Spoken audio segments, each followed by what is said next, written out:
This episode includes brief discussion of emotional and physical abuse. Listener discretion is advised.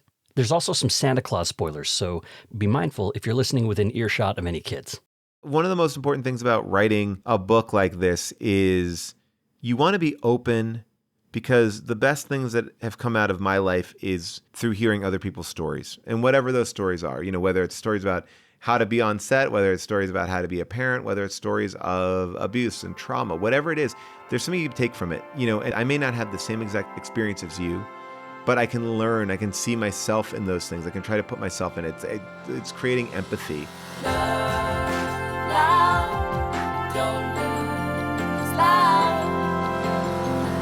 Paul Scheer is an award-winning actor, screenwriter, comedian, and podcast host of How Did This Get Made?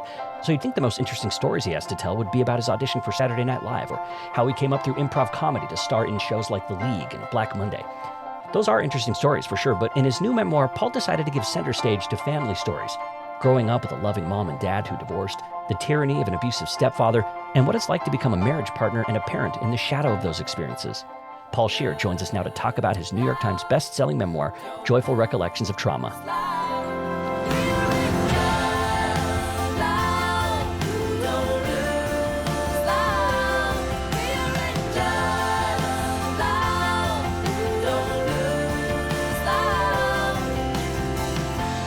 Finally, a guest my own kids know, thanks to his appearance on Nailed It. I'm Blair Hodges, and this is Relationscapes. Paul Scheer, welcome to Relationscapes. Thank you so much for having me. Excited to be here. Hey, it's a pleasure to have you here. We're talking about a new memoir you just put out, and some of the seeds that led to this book were actually planted on your podcast, How Did This Get Made?, which I've been a longtime listener of. And for people that don't know, this is a show where you and other comedians watch some of the worst films that were ever made, and you talk about how bonkers they are. So you'll be breaking down a film, and your wife, June Diane Raphael, will be there, and your friend Jason Mantzoukas, and you'll kind of toss out a childhood recollection like, oh yeah, this is kind of like when you're a kid, and this happens. And they'll be like, what? That is not what happens when you're a kid. So you say their responses sort of helped you see that maybe your supposedly normal childhood wasn't all that normal. And that kind of seemed ironic to me because you're talking about weird, absurd movies, and you can really break those down. But then when you're telling your own story, some of the most biggest absurdities are like going right over your head, right? Well, yeah. I mean, I think that any child doesn't really grow up with this idea of like what's right and what's wrong. Like there's that story about a family who taught their kid Klingon as his only language, right? Like he's not going like, wait, this is odd. Why am I learning Klingon, right? So I think oftentimes when you look back at your life, you're not questioning what you learned as a kid because it was just sort of, that's what we did. That's how we lived. I'm not going back until you do go back. And that's when you kind of, I think, start to uncover these things. These are not things that you would bring up in a therapy session. Oh, my grandma told me this crazy story about a guy who kidnapped kids and made them into chop meat if you open the door when no parents were home. It's like it's neither here nor there, right? They're just kind of the garnish of life, And so, yeah, you're right. Like there's certain moments, and seeing the reaction to a story from the crowd or from Jason and June, that kind of started me on this journey of, oh, wow, these are things that I never really clocked as being weird, because the truth is the thing I knew that was different, the thing I knew that was weird was the thing I'm not talking about. I'm like, oh, I'm giving you the safe version of my story, right? Like if you knew the weird, the hard, the dark, everyone's always saying to me, oh, Paul, that story's so dark. I'm like, that's nothing comparatively to what else went on, and so that was kind of the impetus for the book in a way, like this writing those stories. And I thought that would be a good jumping off point. But then I realized, anecdotes, they are fun for a dinner party, but they're not necessarily great for a book. And if I was going to do this and do it right, I needed to go deeper and kind of uncover more of it. And I think in looking at it that way, those moments I still tell on How Did This Get Made are still very joyful in comparison to some of the moments that are really traumatic, Yeah, it's true. And you said you were kind of hesitating to do the book because you knew that if you were going to do a book, it wouldn't just be a funny anecdote book. That wasn't what you were going for, and that you'd have to write to tell the full story, you say. And you weren't sure that you were ready for that. Was there something that really made you ready at some point? Like what caused you to finally say, I'm going to do it? It wasn't, am I ready for it? It's like, is this what people want? that, which is a different thing. You're talking about like commerce, versus where I was, emotionally and psychologically, I could write this book because of where I am as a human being. But it was this kind of balancing act of going, do people want this from me? They want my funny blockbuster story, or they want my, funny story about, kissing my mom, or which wasn't in the book, by the way. Because there's no real story there, right? Yeah, that's the other thing. exactly. It's funny. It's a side note. It's a thing, Yeah. And I think when I sat down to write the book, what I'm really happy about is that I sat down and I wrote this before I had a book deal. I know a lot of people that are, comedians and actors, they'll often go sell a book and then be like, oh my God, I got to write this book, And so I didn't want to do that. I wanted to know what I was writing. So I sat down and I started writing. And as I started writing, I started to kind of uncover this book, because it was like, my initial thought was, all right, I'm going to write this story about Walt Disney World. I've told this story a bunch of times. It's a story I know very well about finding out that I am lactose intolerant at Walt Disney World. That's a good basis for me to begin the writing of this book.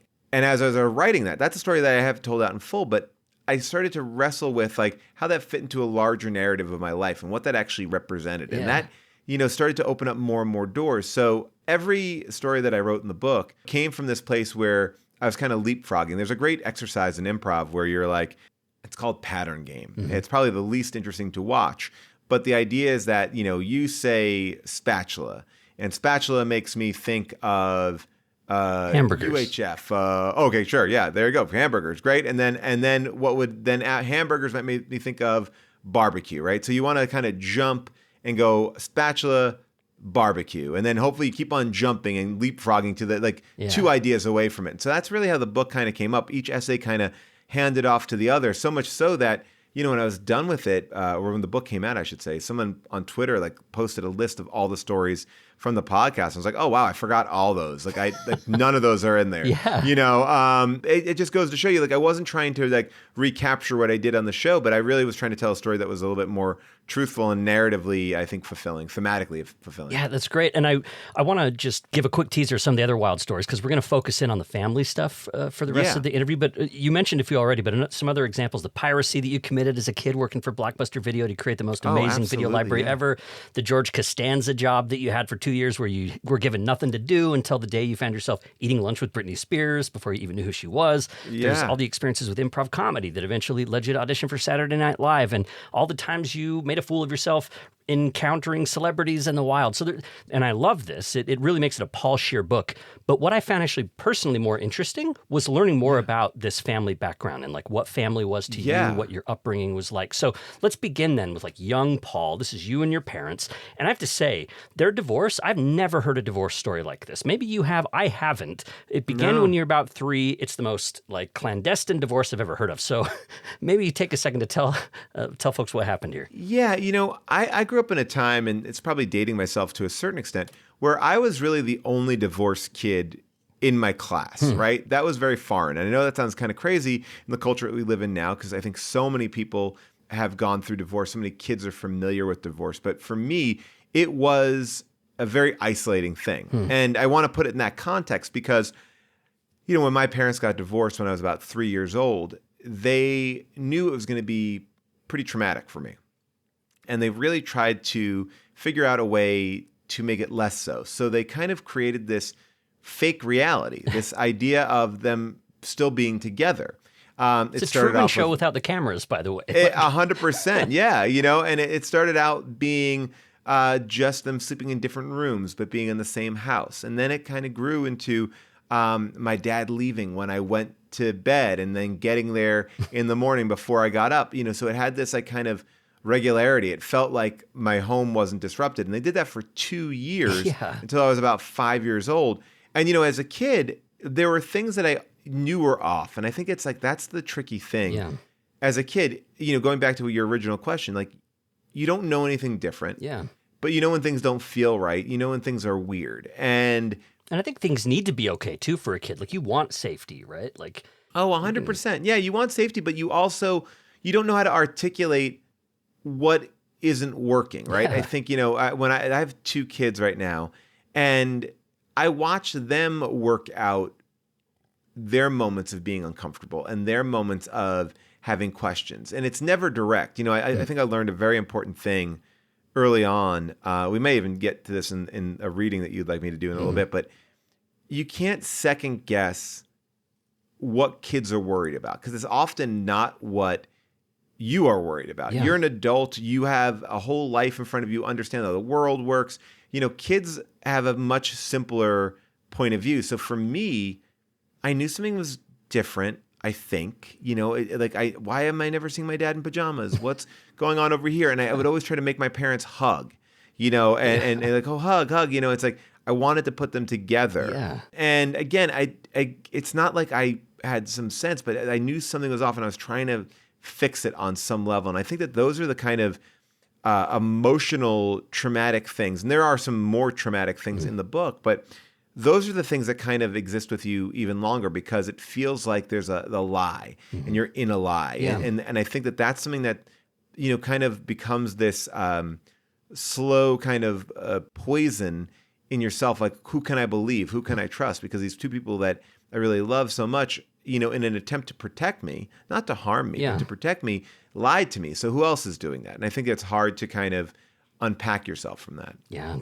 Do you think they would kind of justify it today? It's really hard as a parent to think about the ways we're going to second guess ourselves, but it seems like, you're a pretty well-adapted person in your adulthood. That could have gone a very different way. Do you feel like they think, why did we do it that way? Or are they just kind of like, okay, it worked out?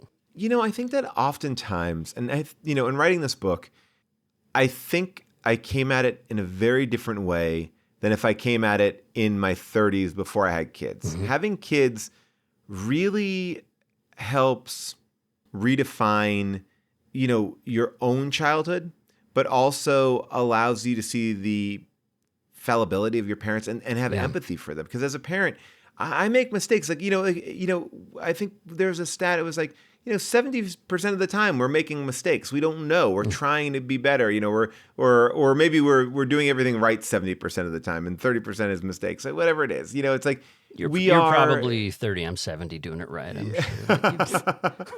But I think it's like this thing where I really appreciated, and I still do appreciate, my parents going, he's so young. We don't want him to grow up in this world where he doesn't feel safe. Yeah.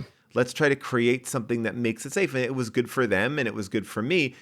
And I don't think that there was anything ultimately wrong with it, in the sense that I'm 3 years old. And it was, it wasn't like, but at the same time, there are these things under the surface that are forming, and you can't necessarily know that. Yeah. So, I think that we have so much more access to tools, therapy, online discourse, that it would allow you to kind of approach things differently. I know I hit online all the time whenever I'm like, there's an issue or something there. So, for me, it's like we have to remember our parents didn't have all that. There's a, sorry, and I'll move off this in 1 second, but this idea that like our parents and their parents, I think, had a very similar tact of how to be a parent. From our parents to us, incredibly different. Incredibly, the world has changed so much. The world has opened up. So it really is, we're light years ahead. Yeah. No, I definitely feel the same way. That's Paul Scheer. He's a comedian and a Screen Actors Guild Award-winning actor who you've seen on shows like The League, Veep, Fresh Off the Boat, and Black Monday. And he's talking with us today about his new book, Joyful Recollections of Trauma. Let's get to some more joyful recollections of trauma here, Paul. We're going to talk about Hunter now. This is a man who your mother married. She remarried when you were about 7 years old. And so you've got this new stepdad, and you say he wasn't exactly a carbon copy of your dad. So give us an idea of what Hunter was like compared to what your dad was like. Who remained in your life? Yeah, my dad is an incredibly sweet, kind man. He's a pharmacist, just a nice human being, lots of friends. Everyone, he's a guy that you would call on for a favor. And when my mom got remarried to Hunter, he was very different. He was like a commercial truck driver for a supermarket chain. He carried a big knife on his belt. He had the energy of someone who looked like they were hungover. He wasn't an alcoholic, but the way I can kind of describe his energy and attitude was that of an alcoholic. You never really knew what you were going to get. Moments in the day he would be gregarious and loving and fun, and then it would turn instantly and get incredibly dark. So it was tough from the get-go to kind of encounter this person in my life because, when I'm talking later about, this idea of like what's true, what's not true, when you're coming back home to this moment of like how is he going to act? What's going on, right? It's constantly putting you in a defensive position, not being able to trust or relax into anything. What kind of things might set him off, and what were his reactions like? Again, as a kid, you only are privy to, the way that your kid brain kind of accepts things. And I think with Hunter, I didn't know what set him off. I think that there was an innate jealousy of attention. The attention that my mom, obviously, I'm her son, and she's taking care of me as a mother. I think there's a lot of insecure men who, when they come into a situation like that, they're jealous of that. Why are you giving him all the attention, not me? It takes a very, well-rounded person not to be jealous of the child. But, so I think that what happened with us is our relationship became very much like a big brother, but he wasn't a big brother. He was a 40-year-old man. I was like an 8, 9, 10-year-old kid. And you would never know. So it's like whenever anything hurt his ego, whether it's a Monopoly game where we were playing a Monopoly game and he landed on, Boardwalk and he owed me a lot of money, his reaction to that was, don't do this. Don't get yourself into this. Think about what you're doing. And it wasn't a joke. It wasn't a joke. No. Yeah. And it was like, and as a kid, I thought like, oh, no, you got to pay me. You got to pay me. He's like, no, think about what you're doing. And I'm not thinking anything's different. I've played Monopoly a million times, but then within a moment, he's choking me and saying, how much do I owe you? How much do I owe you? And I'm like, nothing. And I, kind of just drop into my seat, and then the game just goes on. So I think that to me, that's the tricky thing is like, you don't like it, you try, I think when you're in an abusive household to keep the peace, to keep everything at bay, not to be the issue because there's so many other issues there.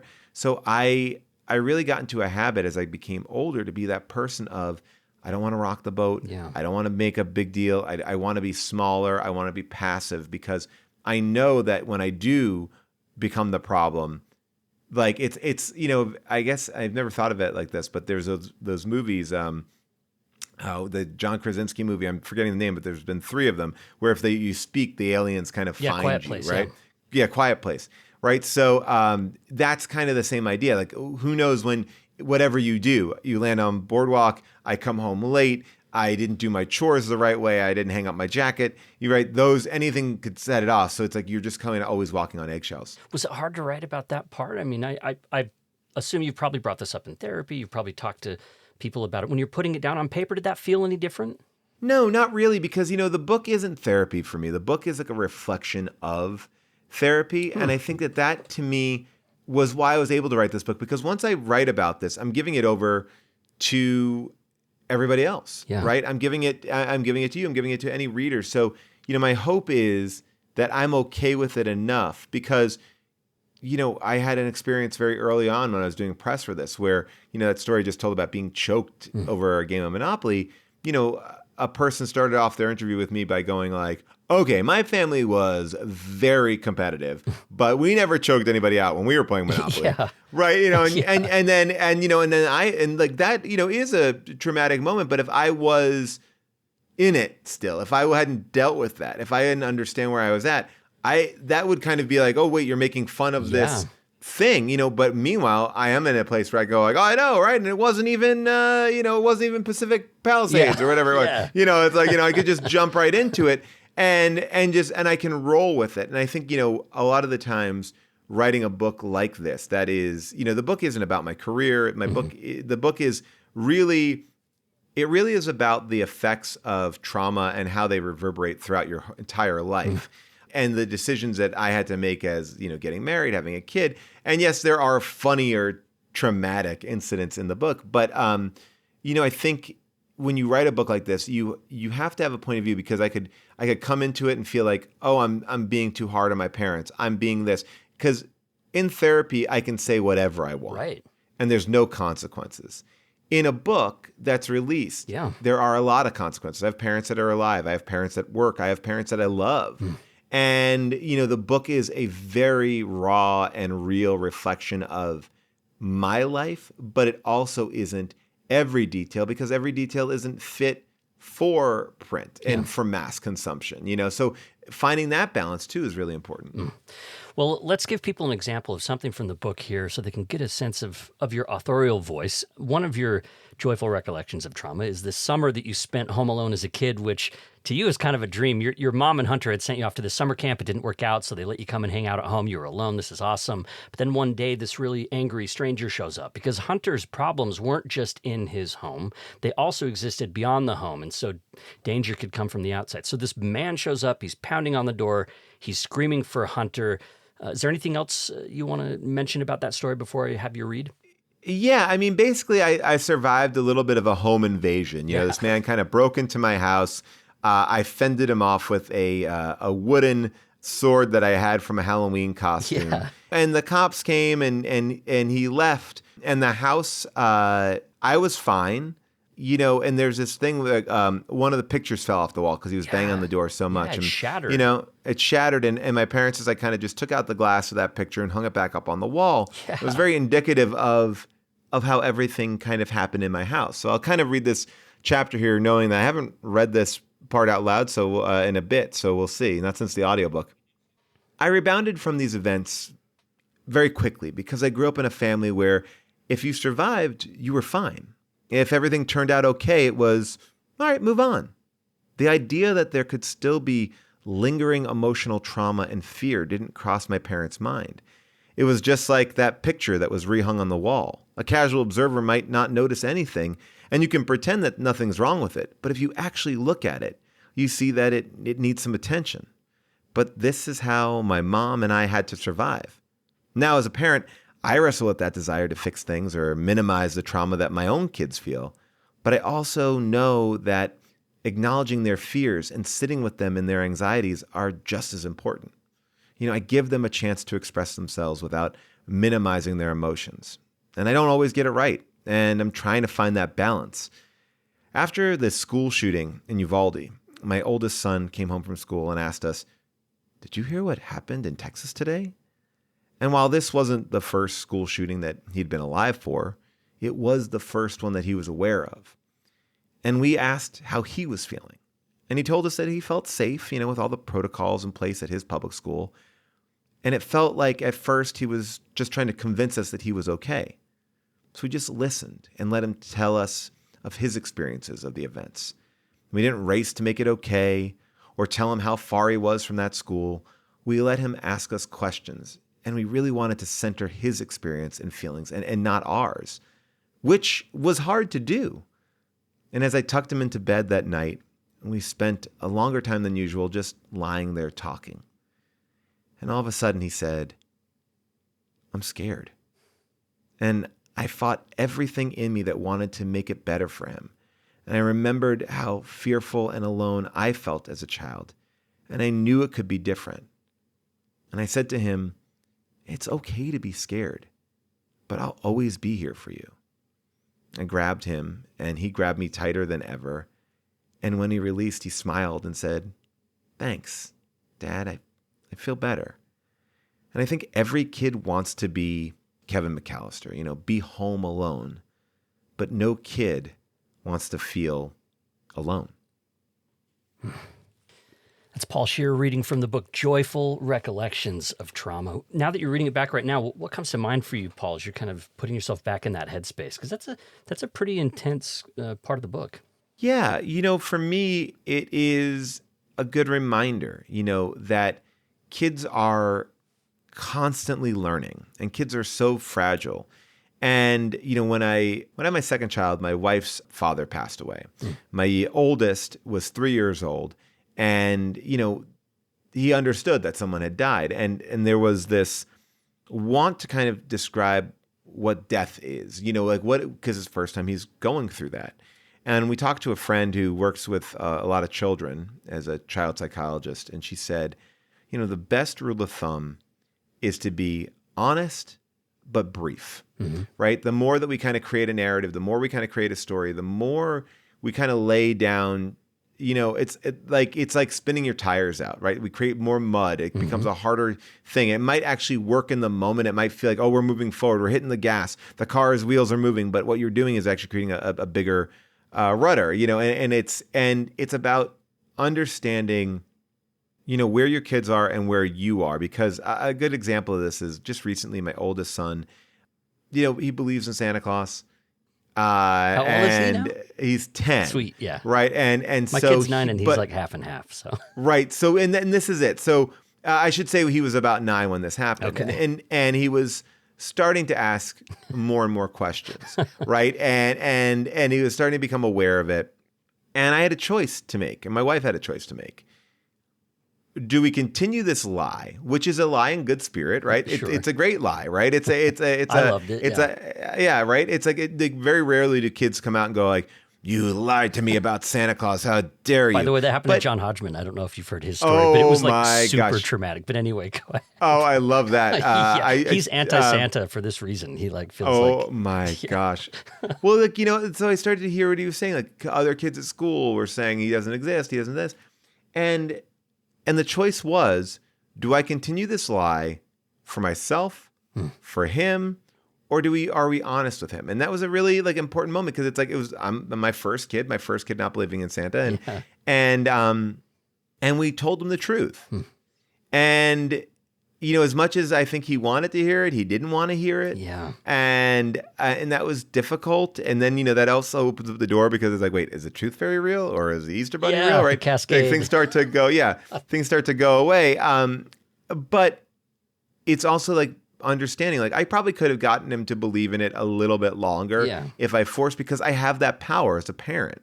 He's going to trust me. Yeah. And I think that, and it's sort of, the long story short of all this is like, understanding where your kids are and meeting them, not bringing them into something that they're not ready for. And it's a constant balancing act. It's a constant balancing act. Like June is very open. My wife, June, is very open to having bad word time. They'll say, all right, it's bad word time. You can get them out of your system. And I think that that's actually been really helpful, because it lets them know that there's a freedom. They can come around us. They don't have to feel like they have to hold their tongue, it's not open. That's a pretty much like a minute long window that happens every, 2 weeks. But that's to me, it's like, that's important. It's like trying to find that thing where they feel comfortable enough to share. They feel comfortable enough that they can't make mistakes, so that chapter to me, or that little thing out there is a constant battle of how do you be a confidant? How do you be a friend? How do you be a helper? But really be a helper and not just make yourself feel better. You seem like a person who really takes in the ideas of specialists. It sounds like you're a proponent of therapy. You're talking about child psychology. And that impresses me, because you didn't have a great experience with the first therapist that your mom and Hunter take you to. You go to family therapy there, and you start kind of talking about what's going on. And therapists are supposed to be mandated reporters. So I was really disappointed to see this therapist kind of let you down in that moment. But it didn't ruin you for therapy, though. Well, it definitely kept me away from therapy for a while, because it's like, oh, how do you go to this thing? I didn't have a real strong desire to go back, but as a kid, I felt incredibly let down. But when I started, when I was about to go through a breakup with a girlfriend I had been dating for a while, we went to couples therapy, and I kind of went there in an attempt to salvage the relationship, and I wound up staying. So I don't know if I would have got back continued to it. I brought myself there, not because I wanted to, or even that I acknowledged that I had things. I brought myself there in an attempt to save a relationship, and a relationship that was dying because I was this person who, had this kind of unsorted trauma and had a very strong passive, streak in me, and wasn't really speaking my mind. So it really was like, the reason why that relationship failed is the reason why I did ultimately need to be in therapy to deal with the issues that were behind me. So, it was a good thing, but I wasn't like, oh, I finally trust therapy again. I did once I got into it. I also wanted to ask about, to me, one of the most difficult things in the book was you navigating how to talk about your dad's response to Hunter. And it seemed like one of the more difficult things to come to terms with, because when you started sharing with him what was going on with Hunter, you'd think that a father would just jump to the rescue or just be in your corner or say, this can't happen. But it seemed like he didn't have your back on it so much. Well, again, this is sort of this thing that, we come up against a lot, which is like my dad, I think, was trying to do his best and trying to understand how to help and how to protect me. And I think that we all have the ability to filter out something, if, like, well, I don't know how to act. So you can kind of give yourself your own pass, and it wasn't just my dad who wasn't helping me out. It was this therapist that you brought up. It was Child Protective Services that came to the house and didn't do anything. It was grandparents. It was everybody, so while it is my dad and it's like, oh, you feel like, okay, he should have stepped up. I feel like I also have a real empathy for these people not having the tools, not understanding what to do and feeling overwhelmed by it. I know how I would react, but I'm also not my dad. I'm also somebody who has grown up differently, and also, I know I would do something, but that's also because I'm a product of who I am. And my dad's a product of who he is. Yep. It's different. And I kept waiting for a moment, too, when maybe you would come to terms with that with him. And I'm not sure that that's happened, that he maybe has said, oh, you know what? Gosh, Paul, I think that was really, I see how that affected you. I'm really sorry about that. Do you expect a moment like that? Or, how has your dad reacted to this even being in the book? No, one of the things I was very aware of when I did this book was to protect my parents. Yeah. I want to make sure that they were taken care of. And that way, I didn't want to tell their story. I wanted to tell my story where there are characters in it. So I was very careful to talk about things that I had talked about with them. I've had those conversations with my dad. I've given him that opportunity. There's, I didn't want to put a caveat on it. Well, that's the last chance we're going to talk about because now it's going in the book. But, we had that moment. I said to him, I said, you come to me when you want to talk about it because I know I'm catching you off guard. Yeah. It was in the process of writing the book, and he never did. He probably wouldn't have. And I think that, it's sometimes hard to hear these things. Like one of the reasons why I wrote this book, and people are like, why didn't you do a one-man show? I like the idea of a book because I don't have to worry about anyone's reaction to it. It's private. And a lot of the times when you're telling these stories, you can kind of feel people's like butthole clenches a little bit. They're, oh, I want to do something. I want to make it right. I want to beat up Hunter. Oh, well, why weren't your parents? People are looking to assign blame, get it and fix it. And, I know anything from being married for, a very long time that like the worst thing you can do when someone is telling you something is just immediately jump at fixing it. Sometimes it's just like about listening and hearing. And, so my dad, at one point was like, I'm sorry. And I'm like, I don't need you to apologize. I didn't write this book because I wanted an apology from you. We're past that. I don't need anything from you, but I hope that maybe you start to investigate why you didn't and why you did this. And that's something I can't answer. Yeah. That's not my journey to go on. That's his journey to go on. And maybe he will, maybe he won't. But at least, in black and white, when it's there, he could probably take it in a different way. He could reread it. He can look at it again and understand really what's being said, because I think it's so hard sometimes when you hear somebody, you're thinking about a million other things. What is my response going to be? Okay, well, okay, what do they mean by that? But when you actually can see it, you can kind of breathe through it in a different way. Yeah, man. I mean, I feel like the Paul Scheer's book is published, but the story is still going. So who knows? And I feel like you navigated the balance between honesty and confession and also privacy and respect. I thought you navigated it really well in the book. Oh, thank you so much.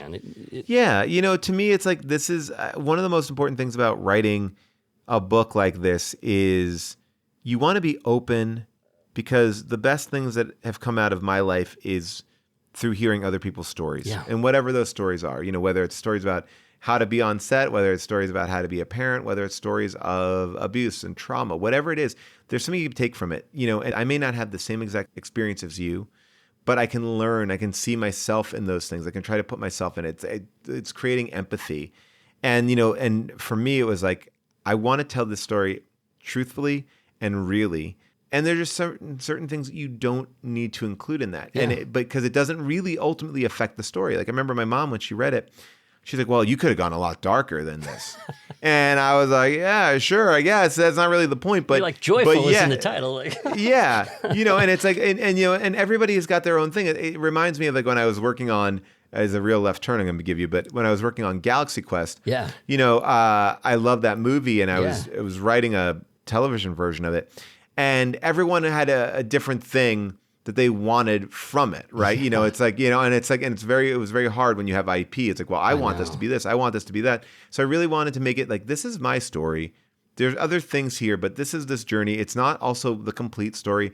It's a piece of a story. It's a piece of a journey that I've been wrestling and talking about. Yeah, man. And you're also not just about like, here's what everybody else did or whatever. I mean, you reveal things about yourself too. I really enjoyed the part about being diagnosed with ADHD as an adult. I have ADHD. I was diagnosed as a kid, so I've kind of spent part of my life this whole time. Yeah. But, you came to it later on because a troll on Twitter was like, dude, you got ADHD. And you're like, wait, do I? Yeah. And then June was like, yeah, no kidding. It's, it's so funny. That chapter was a thing I was really caught up about. I was like, I don't know if I should put this in the book. It feels like, sometimes I think that memoirs can feel a little, woe is me. Yeah, self-indulgent. Right? Self-indulgent, trauma dumping. And I really wanted to avoid that. Yeah. And there was something about that chapter that I felt like, is this just me talking about this thing? Is it overdiagnosed? Is it underdiagnosed? Whatever it was. And a couple times I'm like, I'm taking that chapter out. And June was like, no, you can't take that chapter out. It's great. And then and my publisher said the same thing. And what I started to hear, and I've talked to so many people like yourself and other people who have gone through it and found it as young, found it as old, as partners with somebody.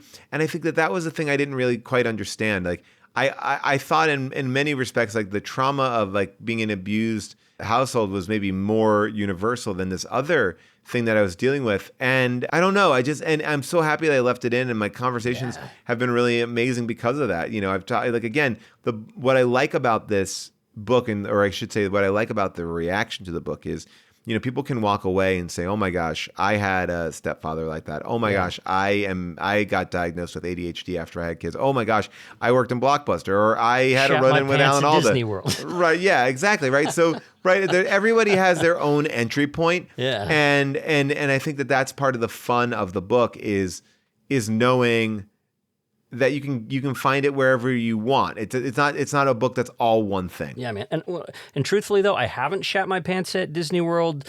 Not that there's anything wrong with the fact that you had. I didn't technically shit my pants in Disney World. I vomited in a hotel room. Yeah. So. Okay.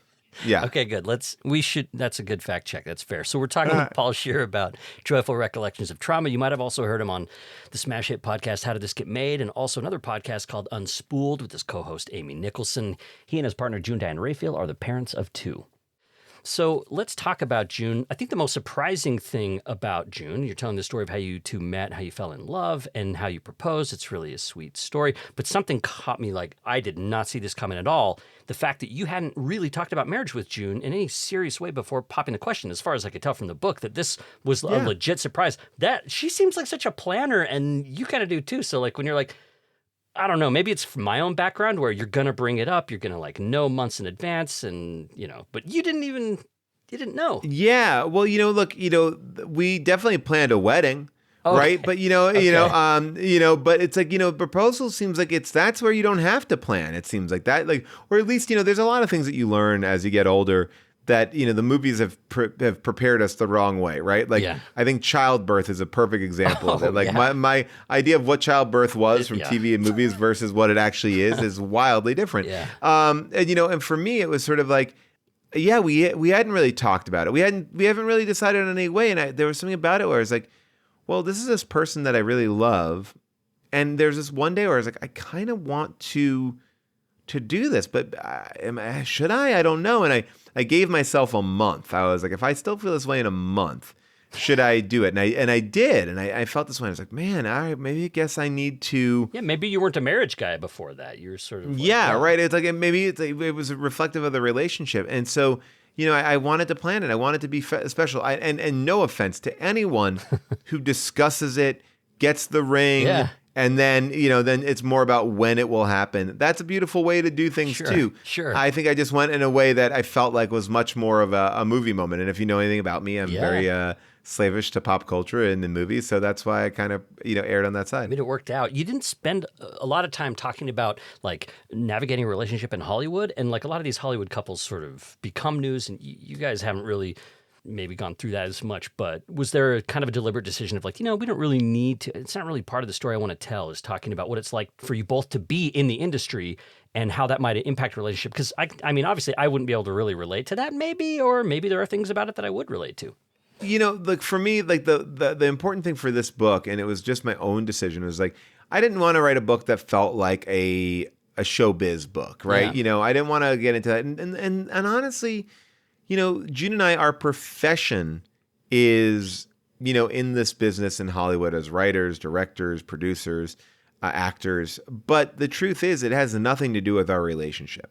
Like, that's the outside factor that, you only let in what you need to let in. Like, that my relationship with June, this is as much as I've shared about it publicly, because it is something that I like to keep private. Yeah. It's my kids as well. And that's my, not my prerogative, but it's like, that's, but the relationship isn't dictated by outside things. It's dictated by the two of us and how we react, right? Because it's like, you can be in any profession, and if you come home, from based on something from work, it's going to affect our relationship. But we really, try to keep it, that's not for, that doesn't really play a part in it, It was fun to read about your experience becoming a father, though. I mean, you talk about how your first son, Gus, changed your whole world pretty much right away. And for people that have gone through this, there are a lot of different ways to become a parent, to experience it. There's no one universal experience, but there's something I really recognized. Maybe one of my favorite moments in the book is it's a couple months after Gus is around. You and June are up in the middle of the night. It's like 3 a.m. You're dealing with like being exhausted, disrupted sleep, dirty diapers, the loss of your autonomy and freedom. You're feeling disconnected from social life. You kind of feel like captive to this little child. And June just turns to you and says, this sucks. I miss our old life. And you finally like, yeah, I do too. And then you could like kind of celebrate this moment of catharsis that you've been holding on. Well, a lot of people don't ever talk about the grief, the trauma, the mourning of your old life when you have kids. Yeah. I think that if you are responsibly having kids, it's a decision that you don't come to unless you're like 70% sure, right? Like if you're 100% sure, then you don't understand what you're doing. And if you're 0% sure, you shouldn't have kids. But 70 feels about the right level. And, and June and I had been living a good life. We loved our life. And then when you put this kid in there, which we equally love, and we wanted this, and it was something that we did with deliberate thought and care and attention to, but you also have to acknowledge like, oh, but I can't do all these other things. And it's a mourning period that people don't want to talk about because they want to talk about how amazing the baby is. And by the way, if you have a healthy baby, it is amazing. And that is the most important thing. But you can also recognize this. And, when you have a good partner, like I do, we can both sit there and it's like, I know exactly what she's saying. She's not saying I don't want to have a kid. Yeah. She's like, I am overwhelmed and this sucks. I'm like, yeah, me too. And that's I think always something that's important to kind of, I don't know, figure out how to just, have those kind of conversations. I love those conversations. We can be very raw with each other. Man, I love that. Again, we're talking about the book Joyful Recollections of Trauma with Paul Scheer. Okay, Paul, you're a really big film lover, and your podcast, How Did This Get Made, looks at the worst movies. Your show Unspooled with Amy Nicholson looks at the best movies. So I thought that with your really vast film knowledge, I wanted to put you on the spot and ask for your top 3 coming-of-age films. Like, your book is a coming-of-age memoir. So what coming-of-age movies have you really loved? Oh my gosh, this is tricky, right? Because it's like, coming of age can be so many different things. But it could even be something like Stand By Me, right? It's like, you don't have to see the whole scope of it, but like, No, I definitely have some. I'm just trying to make sure that I'm going to be picking the ones that I feel like are really important to me. There's, I would say like Say Anything is a movie. It's a romantic movie, but it's also like, I felt like that was a movie that really spoke to me as far as, oh, wow, this is, what it's like to be a teen and be in love and feel like you want to try to find your place in the world. That movie was big. And speaking in the same way, that same idea is like Dazed and Confused. Like, I'm going to be a teen. I'm not, the gone is the time of I'm going into this another phase of my life. What is that? And Dazed and Confused was like a big movie where I'm like, I recognize all these moments, and that movie I obviously focuses on two halves, which is like people going off to be like, what's next? And people, I mean, it is what's next for both sides. It's like the kids going into high school and the kids that are leaving high school. Yeah. I also, one of the things I thought about a lot, and I didn't watch it when I wrote this book, but it was a movie that connected to me as a kid, but is This Boy's Life, with Robert De Niro and DiCaprio. Like there's something about that and my specific story that I always really related to, and really loved. And then conversely, the movies that I still see now that I love, like movies like Eighth Grade and stuff like that. I'm like, oh, these are great, great movies. I love, 13 and Roll Bounce and stuff like that as well. But, it's Good like, picks, it's, all good different picks. movies. Yeah, man. Yeah, they come in. Okay, so there's Paul's picks. People can check out those films. I also wanted to ask, too, if writing a memoir, you're really familiar with film tropes and storytelling. Did your familiarity with scripting and pacing, I mean, you've written for comics, you've done a lot of different things. Did that impact how you wrote the book as well? Kind of knowing how the arc of a good film works. Did that go into how you kind of paced your book? Did you think about that at all? I didn't think about the book pacing because when I was writing it, like I said earlier on, where I'm jumping from thing to thing. I didn't know where all the pieces were going to end up. And as a matter of fact, one of the best parts of editing a book is, kind of taking a chunk out of this story and popping it over here. Because, I knew, like, for example, like the first story in the book, it wasn't written as a first story, but it had to be kind of retuned because it's like leading off a lot of different things. Yeah. Because it's an essay, it's essays, it's a memoir through essays. So, I try to keep you on a path, but I'm also like kind of dropping you right in. Yeah. And, I'm not starting from birth. I'm going backwards and forwards, but I think in a way that you can kind of keep it up. And, the way I thought about it, and, you were very kind to say, there are heavy moments in the book, but I wanted it to feel like a conversation where as much as I'm not paying attention to the listener, if I'm talking to you across the table, I'm telling you the full story. I'm also aware that like, there needs to be like release valves, right? Yeah. We can go here, we can release it, we can go back in. And, so some of those chapters that on the surface might seem really light, like whether it is like meeting celebrities or, working a blockbuster. In a warehouse or whatever. Those stories, like I think overall fit in with the thematic nature of the book, these kind of traumatic moments that leave you a little bit like, oh my God, but also are there to serve as release valves from making the book feel too heavy, too much like you are, being, I wanted to find these moments. People say, oh, I'll laugh and cry in the same line. And that's really just that's my style of communicating and talking. So that's really the only thing I really had in mind is making it feel enjoyable for an audience, making it feel like it's not just a diary entry, making it feel like that I need to be doing the ultimate job, which is entertaining you. That's important. You wanted it to be safe too. Like again, I think it goes back to also growing up in a house where you needed things to be a certain vibe too. So that vibe certainly comes through in the book. You're able to talk about some tough stuff, but I feel you make it safe for readers. And you. Yeah, well, I appreciate you saying that. Yeah. At the end of the book, you also remind us that we're just getting vignettes here. Were there any excruciating cuts or things that you're like, or maybe that editor said, yeah, you can leave that out? Like you mentioned that you thought the ADHD one might not be necessary. Was there anything else that was hard that you decided not to put in or anything? For me, like I was saying earlier, there are stories that people brought up to me that I was like, oh, right, I should have put that in the book. I didn't even think about that. Right. But it also felt complete, right? There was something about it where in rereading and really editing the book, and that's where I spent a majority of my time, like really in these, like, I had like 2 months where I could really just be sitting and crafting and tweaking and moving things around. That to me felt like the time where, I'm very happy with the book. There's nothing that I cut out. And I just was aware of, for example, I put it on my Substack. I put this story about my relationship with cars. And I had this, and I talk about my relationship with cars a little bit in the book, really about my obsession with a minivan. Yeah. But there was a whole chunk of that chapter that was kind of lifted. And, I think part of that was when my editor and I were talking, she's like, I find a perfect essay length to be, X amount of words. I think it's like 10,000 words or something like that.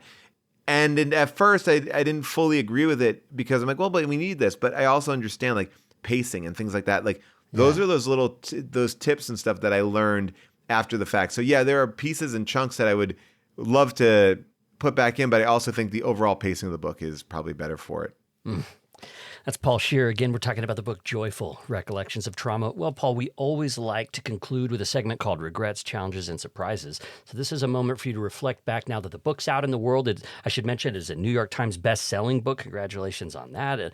Thank you so much. Yeah, so is there anything now that you'd say, maybe I would change that about the book, or the hardest part about writing it, or something that surprised you? You can speak to one, two, or all three of those.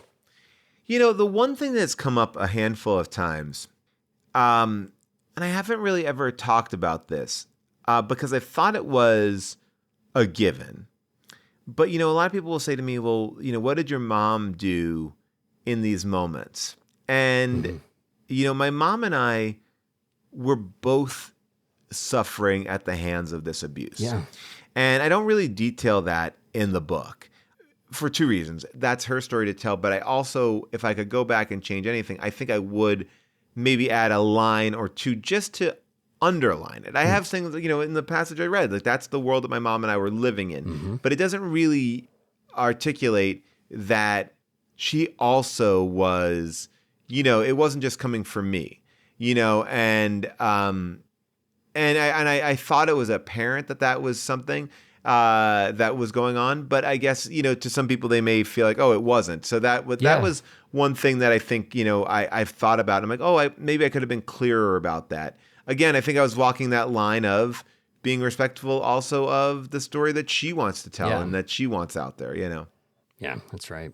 Any challenges or surprises? Anything that shocked you about yourself? Any self-revelations that you're like, oh, well, going back to that first thing I wrote, the story about like the lactate and getting sick at Disney World, as you say, shat my pants. But the thing that I really learned there, because it was the first story I wrote it the way I would tell it to you. And there was a part of me where I was like, why do I keep on coming back to this story? Like, what about this story? Yeah, it's funny. Sure. But I think on the final pass, I realized the reason why it's in here is because it's a story about like losing innocence for another time. Like Disney World was a place where I could do anything. My parents vacationed there a lot. Yeah. But once I learned I was lactose intolerant, I got into this place where it wasn't safe anymore, right? I couldn't drink or eat things that I could do. And I was already looking over my shoulder at home.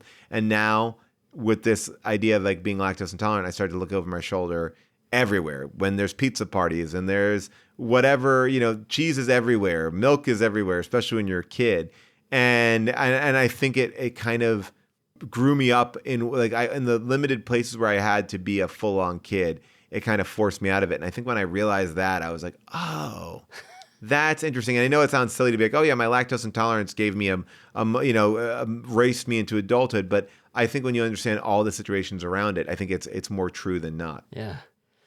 That's Paul Scheer talking about the book Joyful Recollections of Trauma. Paul, this has been great. I love the book. Highly recommend it. Thanks for joining us here. I really appreciate your really wonderful and thoughtful questions about the whole thing. It was a pleasure.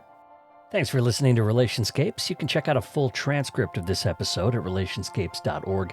If this is your first episode, welcome. Thanks for being here. This is where we explore the history and evolution of family, relationships, gender, and sexuality. We look at things through scientific, cultural, and personal lenses. We've got interviews with great authors on all kinds of topics so far, like adoption, divorce, being trans, being a parent of a trans kid, caring for elderly parents, child protective services, immigration, women's reproductive health, single life, having an only child, and a bunch of other stuff. Basically, if you like this interview, I think you're going to like more of the show, which is good because there's a lot more to come. And if you'd like to send in some feedback, you can send in a voice message. Just record a voice memo on your phone and email it to me, blair@firesidepod.org, or you can DM me. Take 60 seconds or so and tell me something you learned or something that surprised you or troubled you or whatever. Your message might even end up in a future mini episode. Mates of State provides our theme song. Relationscapes is part of the Dialogue Podcast Network. I'm Blair Hodges, and I'll see you next time. But first, a quick clip from How Did This Get Made? There's also in this movie a lot of open-mouthed kissing. That's very gross. like disgusting. Yeah. Like it's like just two wide mouths going at each other. I mean, we'll get into a spoilers section, but there is a Gary Sinise, and I won't say who the woman is he's kissing. I was like, what? Nobody kisses like that. It's like kids who've seen their parents kiss, trying to kiss, like open mouth, right? That's how we do it. Is that what happened to you? I tried to French kiss my mom when I saw The Love Boat one time. No. Yeah. No. She got like really freaked out. What? I thought that was it. I thought that's how you kill. That's how adults do it. Like I saw it on TV and I was like, oh, I've been. Like my mom gave me a kiss like go to bed one time and I was like I was like my mom was like whoa what are you doing? She caught me way before I got close, but that's huge. Hey man, this is a pretty startling revelation. Yeah, let's get into it.